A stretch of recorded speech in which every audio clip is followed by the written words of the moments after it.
Hey folks, and welcome back. If you missed part 1, check it out first.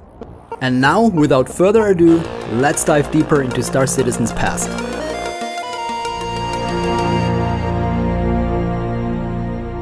In the last episode, we've talked about Wing Commander and its core gameplay principles.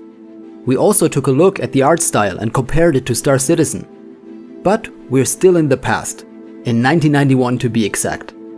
Wing Commander 2 sold very well, and Chris Roberts worked on a new game, Strike Commander, an arcadey F-16 flight simulator with economic aspects. Since the game is no space sim, we just take a brief look at its innovations. It again pushed the limits of modern hardware with Guro-shaded terrain and also introduced a virtual cockpit. You could not just look left or right, but freely around the cockpit. Strike Commander pushed the limits of its budget too, and was delayed well into 1993. It turned out to be a great game with a creative setting. You're managing a mercenary flight squadron stationed near Istanbul in the fictional year of 2011. Still worth a look, link in the description below.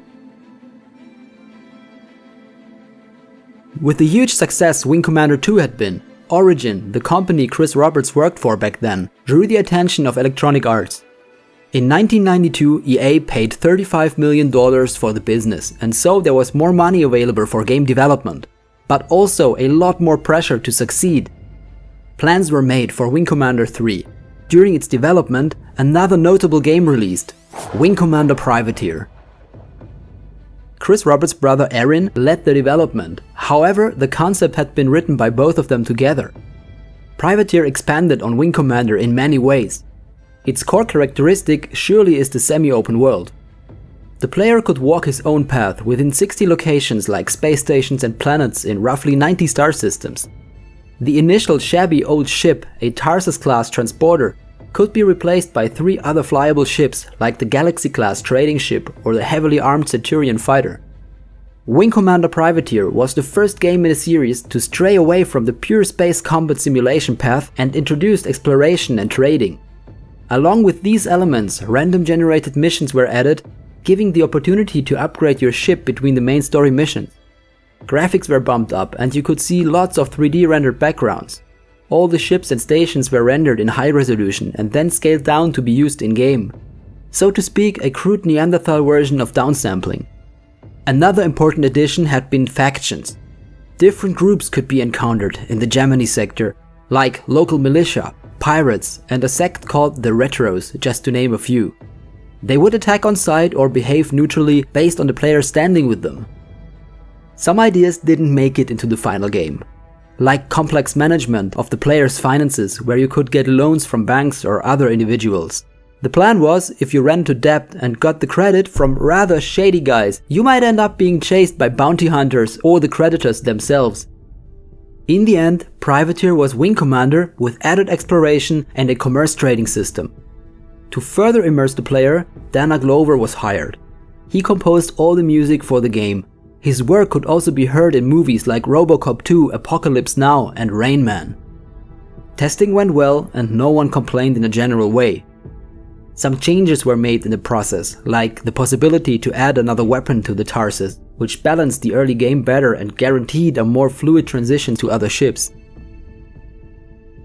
The game was launched and consumer reactions were stellar. Privateer was shipped worldwide thanks to Electronic Arts, and retailers quickly ran out of stock. While Aaron Roberts did Privateer, Chris Roberts dug into Wing Commander 3. As immersion still was the prime directive, he once again decided to push modern hardware to its limits. Furthermore, some elements from Privateer had been carried over, like the ability to choose and outfit your ship on most missions. Also, different wingmen were selectable, and some of them even could die permanently. 3D accelerators still were some years away, but the team went with textured polygon graphics anyway. During development, Intel introduced the first Pentium processor, which represented a major leap compared to the common 486 processors. Roberts said, "We're not afraid to lead hardware sales a little, and we believe that the Pentium processor will soon be the standard." The once impressive 3D graphics didn't age well, though they were superior to the competitor, Star Wars X-Wing, which was released in 1993. It used untextured polygons but offered a much more refined space combat experience. Wing Commander 3, however, scored on the storytelling side. It launched in 1994 and featured 4 hours of full motion video material starring Mark Hamill as the main character. Acting is, like in every game of the time, a bit clumsy sometimes, but the storytelling still manages to achieve some innovations.